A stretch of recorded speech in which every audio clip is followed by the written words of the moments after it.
Alright, tukwaniriza njagala bategeeza nti Brina Shoes awe Bukoto balina new stock yayingiddewo ate era tukyaleeta wiiki eno. Ayina engatto z'abakyala abasajja mwenna gendayo osobole okuba nga weefunira engatto ennungi buli size. Ate n'ekirala agamba nti alongoosa engatto yo yakyafuwala, engatto yo eddugala yakulema okulongoosa gyetwaleyo ogirongoose. Genda awo ku Bukoto nga tonnatuuka ku Bukoto Heights Apartments, ababoda bonna bamanyiiwo bajja kukulaga edduuka lya Brina Shoes. Oba mutuukirire ku social media ze Brina Shoes ojja kuba omufuna, oba mutuukirire ku 0759 64 98 36 0759 64 98 36 ye Brina Shoes awo e Bukoto. Tetugenda baluisa, tugenda kutandikirawo chap. Wabaddewo omugambo ogutokomoka wiiki ewedde era still ng'agamba Rema yanobye obufumbo buno bwakusatu nga bumulema wolololo yaye. Rema n'avaayo n'abakola ekiiso ky'embuzi ng'ali ne Dr. Hamza n'amugamba ebigambo bino wammanga, nze naawe Dr. ojja kunneekuuliramu mulago. Nze naawe Dr. Kabani ku ndongo bwe tuti. Story eyo yafuluma eya Rema ne Hamza okwawukana, nali ku Bukeddaawo, twali tukola amawulire ku Bukeddaawo. Kati ne mbagamba ffe tetusobola kukola story eyo kubanga teriiko bujulizi. Bwe tuba tukola stories mu mawulire newankubadde tewali bujulizi bwa nkukunala, walina obeera wano wekaba katono bwe kati akatulinkinga ku story. Kati story ya Rema ne Hamza teyabadde kuwadde akajulizi wadde ka evidence akatono bwe kati akaso tulinkinga ku story tekabaddewo, naye ng'ate eri mu kuvugibwa. Kati ne tugamba ntusobola kukola story etali kuwadde obujulizi obutono nnyo, lwaki batuweeyo obutono bwe tusobola drivingira ku tulyoke tukole story. Naye bwe tuba tugenda kukola bukozi story bwekyo kitegeeza tuli ku propaganda, tuli ku parapase. Ate mawulire ku company nga okola mawulire ga company bwe toli ku level ya kukola mawulire ga parapase, olina obeerawo n'obujulizi ne buba butono, kale zimbirwa okwo story. Kati story ya Rema teyabaddeko obujulizi wadde obutono otusobola ozimbirako. Era kyova olaba media houses ezimu eziri serious zaaganye kola story eyo.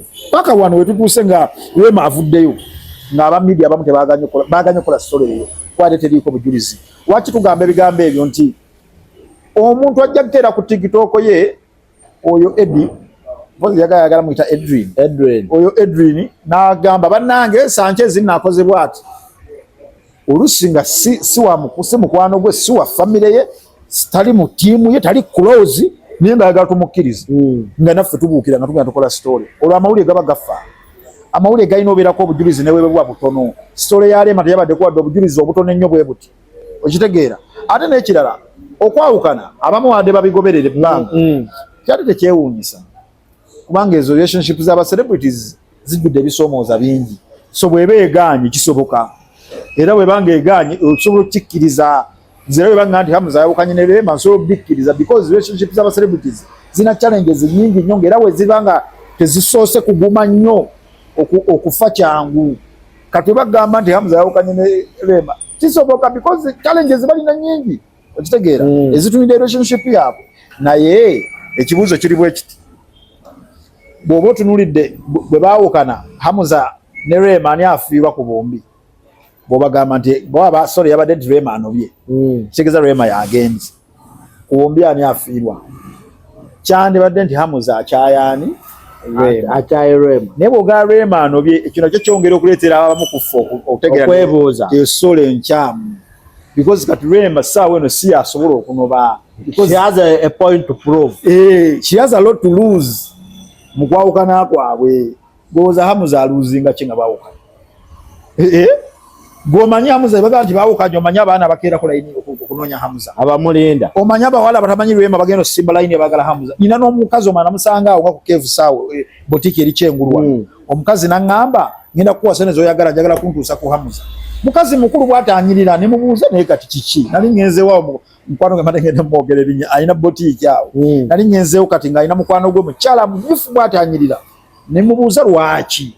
N'angamba olaba nze nina ssente zisinga eza Rema, ndi mulungi osinga Rema, naye bebekoza byenjagalira ddala ebyo omusajja abinkoleko njagala mubbe ntaliko bikola ne Hamuza kuba noonya musajja asobola kukola bintu ebyo Hamuza byakola ne Rema bwe noonya era byenjagala byennyini Hamuza abinkole kati kamubbe eri tubyekola babiri kubanga ate sente nzine esobola mubbayo omukazi bwato bwe yaŋŋamba face to face ng'ampa ssente ne mugamba kye nsobola okukola bw'ompa ssente nkuwa bubi namba ya Hamuza zompe ssente go wetetenkaye ne muganze siganirangako namba ng'ompa ssente era nteragaba ya Nampijja oyo gwe nali ŋŋamba Nampijja wa BBS Florence yali aŋŋamba ne mugamba nnyabo olukusoba olumpadde oba tolumpadde ŋŋenda kugigabanga kasita banjija nakati olimaaka biki byokola ebyo ne mugamba nze nkubuulidde mazima teri muntu agenda kumpa ssente nga ng'ayagala namba ya Florence Nampijja ŋŋaana okugimuwa era nabimugamba face to face muganze bwe era namugamba nfunyeyo abampa ku ssente nga bajagala era olumu mugambako bugambi nagiwadde gundi kati gwamanyi oba ogaana oba gwamanyi nze era namugambako bugambi namugamba nagiwadde gundi ali eno ali gindi ne gindi naŋŋamba oyo naye kati nze bampadde ssente obadde oyagala ŋŋaani era omukazi bwe yajja namugamba kankuwe yamuza gwe ngenda kunamba ya Hamuza ompe ssente zenjagala ebisigadde gwamanyi sina gye nkutwala sigenda kutwala Hamuza kutusa naye ngezaako okulaga ebyo byaddako naye we kibanga abakazi basuka okwewera bwe batyo nga beewerera Hamuza oŋŋamba mu Hamuza yafiirwa kitegeeza mweno sitole yonna gye biggwera afiirwa ye Rema ate osobola kuneetera sitole nze akola amawulire noŋŋamba Rema yanobye ne waaba alina ebimunyigiriza alina okugumirayo asobola okuguma kubanga yafiirwa anekiri abajja mugamba naye maama gwe wava owagundi ovudde owa Hamuza olemereddwa naye twaliko ne Stacy Amayanja edda yali kyali wange yabeeranga nnyo ne Caritas Carrier ate nze nga Caritas tubeera ku kido oli muganda wange yeddira adiga nambeera ku mutto gwa Caritas ssaawa 4 kuba buli abamawulire bye yayagala Caritas yalikakubiranga kuba abamanyiza abeera ne Caritas kati olwokuba nabeeranga nnyo ne Caritas ate Caritas mukwano gwa Stacy ne Stacy naye twabeeranga naye mu mminga awo kati lumu Stacy yamubuuza nga yakamala embaga ye yasembayo njogedde yasembayo kuba buli wezaasooka nzijjukira eyasembayo nebuuza Stacy obufumbo bugamba ki kati nga emboozi ye yali atuwa ng'eraga obwo obufumbo bwe yasinga ovaamu amangu kyokka ensi teyamanyi ate obwo obufumbo bwe yali abuvaamu talina gwe yagamba nga abuvaamu naye nga yakulaga bwe bufumbo bwa wangaala ekitono ebbanga ettono okupeeringa ku buli obwasooka bwonna naye ate ensi yonna ng'eyeemanyi akyaliyo naputuna waliwo abamanyi akyaliyo mufumbo yavaayo dda ne mubuuza lwaki nagamba kati kuno mba kwogera nti nvaayo baaligaye nze aliko ekitabo nze gwe baali badde bagenda okunenya nze gwe baali bagenda okukomerera nti abasajja banna bonna bakuwasizza bakoze n'emikolo bonna ne balemwa gwe buzibu kati obufumbo ngo wemba mbuvaamu kasirise bwe bambuuza bugamba bukijje buli bugenda bulungi wadde navaayo dda because basagala abantu bategee nti navaayo bwe bategera nti navaayo nze buzibu kati awo buli ambuuza muga bufumbo bugenda bulungi era nze kwolwo lwentegera nti bwali bwaggwawo naye nange nali mmanyi bugenda mu maaso n'obuuka nabuuka naye lwako yaŋŋamba tobitwala mu mawulire saabitwalayo kati byatuuka byajja mu mawulire nejuzi twakola shawo ne Davicom n'abyogera kuba Davicom mukwano gw'omusajja oli oba yabaasi bamukwano ne Davicom twaliko ne Davicom awo n'abyogera naye mbategeeza okulaga nti mu relationship ze ez'abaseremu obala ani afiirwa ani afunamu kati mu relationship ya Rema ne Hamuza Rema ne baba ayagala kwawukana ne Hamuza asobola obutaawukana n'agumirayo ate omukomerera kubanga bamanyi agenda fiirwa kino ekintu akitaddemu nnyo Rema yayimusizza Hamuza ye Hamuza abadde wali nga bayimusa muyimuse yenna gye baamujja ate fe twali tumumanyi baamujja gye baamujja ne bamuyimusa ne bamuteeka waggulu kati ensi yonna emulaba bwe bw'omuteera abamulaba bangi abaagala omulonda era Rema n'akeera ku makyambu atadde Hamuza officially kibanga kusuula kizike ku kkubo abantu ne bamanya nti Hamuza asula awo ojja kukeera ku makyanga abawala bali mu layini naye nga bonna basinga Rema obulungi nga bamugaffe weetuli ne keeki weeri ne ssente weeziri bajja mulyanga sumbusa bamumalewo ku lusaniya gwe Rema agambe nti atadde Hamuza waliwo ne yaddaŋŋamba mbu kino bagenda Rema ayagala kuta luyimba ekyo si kituufu jasa abantu bamanyira kukola amawulire ago bwe gati buli muntu waba yakolayo story yali mu stand oyagala kuta luyimba bannange bassebo ne bannyabo waliwo abayimbi abayimbidde emyaka nga tebeetaaga kukola sitanti oluyimba. Rema ennyimba zaatukubidde ez'amaanyi, buli luyimba labadde afulumye olukwata yamala kukola sitanti.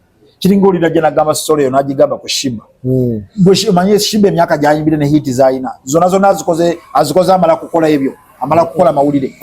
Kati gwe ŋŋamba oti ati emyaka gyonna gy'akoze hits nga zikola nga tamaze kukola sitanti, ate ku luno yeetaaga kukola sitanti lulyoke lukole. Ekirala essolosolo gikkiriza senga omuntu aba afumiza ennyimba nnyingi of late nga zikuba ku muti, ogamba waaya abika akoye fulumya ennyimba ezikuba ku muti kakoleyo ku sitanti akayimba ke kayitewo, ekyo osobola okkibayinga. Kati ku Rema si bwe kiri. Gwe nnyimba ki z'omanya ezisembye za Rema nga zonna zikuba ku muti mmeka? Ebyo nabyo nangeza kugamba nti bw'obanga ogezaho okuanalyzinga stories ng'ezo olaba ng'ebintu ebimu si bituufu. Kati ekyo si kituufu. Rema teyeetaaga amala kukola sitanti nga tagikolera ku famire ye. Bw'omanyi nti abantu abamu si bafumbo. Omufumbo nga muyiri mu relationship ng'eyo eri official, oba tokyakola bintu nga ggwe, muba mwafuuka families bbiri ezeegasse. Famire y'oli n'ey'ono buli kyokola kisobola okumya famire yo ne kirumya ne famire y'oli. Si mmwe babiri n'abaana bammwe ne famire yo ne nnyazalawo ne konaani bonna famire yo n'ekika kya mukyalawo bonna bali mu kugoberera. Kati obanga tonatukako mweyo mbeera, bino njagala bibategeeze naddala mmwe abawala. Munnange kati nze ndi mufumbo, nyiza okuba nina ekintu kye njagala okwogera nga situufu njagala kyogera ndi naawe, naye ne nzijukira nina omukyala, nina nnyazaala, nina ssezaala, nina abakoddomi, nina baganda, nina bamulamu, nina baani. Kati bw'ogenda obikombega bali distant naye bagoberera balaba. Kati gw'omanyi bagenda kitwala batya? Mukazi we wakajja kitegeera naye bali bonna banakitegeera ekika kiramba. Naye gwe kyolina omanya kiri ekika kyafuuka famire yo era bo bagoberera. Whatever you say, era nekinenekana akavidiyo kyemmanyi Rema yakakoze, teyakakoze nti ayagala kulaga bantu tino alyoke ne Hamus. Yakakoledde ba famire ye. Yakakoledde abantu aba famire abali worried. Abamu bali distant, abamu tebagenda kukubira simu. Bali Dubai, bali mu America, bali abamu nga ba famire ya musajja si ba famire yo. Bino betula bituufu. Bali worried, balowooza bannange bayinza n'otandikira osala ebigambo ne bananeka n'okubaako ebigambo byebateeka mu musajja agume. Oba mukazi wamana amulabirawo. Wama yotategeera ama muveeko nina kye nakufunidde wano wala kirungi kinene bwe kiti nga byadde tebyetaagisa. Ojjukira Nakoli ayagala nakudda. Ne ex-wali bubi wano byonna ne babyogera nga tebyetaagisa. Kati Rema asobola okukikola okusizinga biri byonna ebisobola okujja. Naye bino si bye biba bimujjayo, gomanyi nga beeboogedde ku Rema mirundi byonna mirundi emeka gye yali avuddeyo okiryalinga. Ng'olaba ne ku Kenzo bwe yazaalamu omwana teyanyega wadde. Kenzo yayogera n'atuwandikira n'omukogo ebbaluwa omuwanvu bwe guti, n'ayogera n'ebyapa n'ayogera na biki na biki. Rema yagaana okwogera ekigambo n'ekyo. Oli taata w'abaana. Kati gwe ki ky'oba omugamba ng'ate guluno gw'omwogera naye gw'omwogerako ali naye mbuliri. Kitegeeza kya baadi basobola n'osirika bwe kye n'olw'okuba kiri ekya famire. Kati obanga oli mufumbo ng'ate oli serebu, bino bye njogerako obitegeera. Ebintu ebimu babikola lwa famire ze tuba tufumbiddwamu. Tosobola kwogera nabo bonna naye communicating lumu n'obawa ne bafuna ekituufu. So ze story ya Rema nze ndowooza tukkirize oba tugaane teyaliyo. Kuba senga yaliyo wandibadde obujulizi obutonotono. Ate ngenda okumaliriza nga bagamba yava ku TikTok. Basenga asidi abo be babiyita senga asidi agireeta. Kati nga nange ngamba nziye nkola story ya senga asidi gyakoze taliko wadde obujulizi. Ate nno nga abantu bali muli bawoza. Ate munne akakazi ako mwekogera akananaagira byekogera biba bituufu nga abantu babikkiriza. Akaana akateke senga kali koogera nga tekananaagira, senga katuwa n'olugambo lungi. Atuwako ku bujulizi obutonotono. Andi baleeta awo nga balaga ka vidiyo emmotoka epaakinze eti kuliko ebintu sibitegeera. Ebintu bina biraba. Waliwo ekyali kiraga nti ebintu bya Hamuza oba bya Rema. Kati ng'ongamba nzikirize vidiyo eyo. Mu mawulire story zonna ng'ezo ezennene bwe zityo erina obeerako lwakiri obujulizi n'ebuba butono. Ku Rema tebwaliwo. So the story ya Rema jasinze olowooza tuwe kyakuyiga nti next time bwe tuba tukola stories ezo be with evidence and proof. Tuyinza obutaba na bujulizi bw'amaanyi nnyo naye tubeereko lwakiri n'obutono ennyo. Ka hint. Omanyi kati wakiri conversation screenshots tutandikira awo. Kale lwakiri mukwano gwa Rema nga yatugamba. Kale lwakiri Namulondo nga yatunyumiza. Tutandikeko n'obujulizi obutonotono. Namulondo mugumola ku bya Kenzo naye yasirikani.